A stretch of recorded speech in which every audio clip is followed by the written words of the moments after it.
Hello നമസ്കാരം. നമ്മുടെ ഒരു പുതിയ വീഡിയോ ആണ്. വരാൽ കൃഷി ചെയ്യുന്നവർക്ക് വേണ്ടിയിട്ടുള്ളൊരു ടിപ്പ് പോലെയാണ് ഈ വീഡിയോ ചെയ്യുന്നത്. ഇതിൽ ആദ്യമായിട്ട് നമ്മൾ കുഞ്ഞുങ്ങളെ സെലക്ട് ചെയ്യുമ്പോൾ നിങ്ങൾ ശ്രദ്ധിക്കേണ്ട ഒന്ന് രണ്ട് കാര്യങ്ങളാണ് പറയാൻ ഉദ്ദേശിക്കുന്നത്.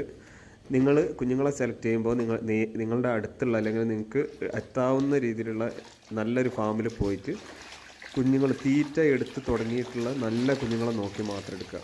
അല്ലാതെ ഡയറക്റ്റ് എടുക്കുന്ന അല്ലെങ്കിൽ വല്ല രീതിയിൽ അയക്കുന്ന കുഞ്ഞുങ്ങളാണെന്നുണ്ടെങ്കിൽ ഞാൻ ആരെയും കുറ്റപ്പെടുത്തില്ല, പക്ഷേ തീറ്റ എടുത്ത് തുടങ്ങിയെന്ന് ഉറപ്പ് വരുത്തിയ സീഡ് മാത്രം എടുക്കാൻ ശ്രമിക്കുക. ഒരു കേസ്.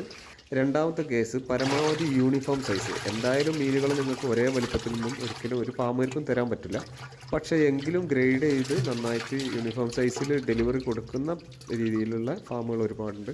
അവരുടെ തന്നെ എടുക്കാൻ ശ്രമിക്കുക. അത്തരത്തിൽ ഈ രണ്ട് കാര്യങ്ങൾ ശ്രദ്ധിച്ചു കഴിഞ്ഞാൽ തന്നെ നിങ്ങളുടെ കൃഷി പരമാവധി വിജയിപ്പിക്കാൻ സാധിക്കും. ഇത് എന്താണെന്ന് വെച്ചിട്ടുണ്ടെങ്കിൽ വലിയ കുഞ്ഞുങ്ങളും ചെറിയ കുഞ്ഞുങ്ങളും ഒരുമിച്ചാണെന്നുണ്ടെങ്കിൽ വലിയ കുഞ്ഞുങ്ങൾ ചെറുതിനെ തിന്നാൻ ശ്രമിക്കും. ഇനിയൊരു കേസുള്ളത് എത്ര വരാൽ ഒരു സെൻറ്റിൽ എത്ര വരാൽ ഇടാം എന്നുള്ളതാണ്. അതിനെപ്പറ്റിയൊരു വിശദമായ വീഡിയോ ഞാൻ അടുത്ത് തന്നെ ചെയ്യുന്നതായിരിക്കും. അത് നിങ്ങൾക്ക് താല്പര്യമുള്ളവർക്ക് സബ്സ്ക്രൈബ് ചെയ്താൽ അടുത്ത ദിവസങ്ങളായിട്ട് ആ വീഡിയോ കാണാം. Okay, thank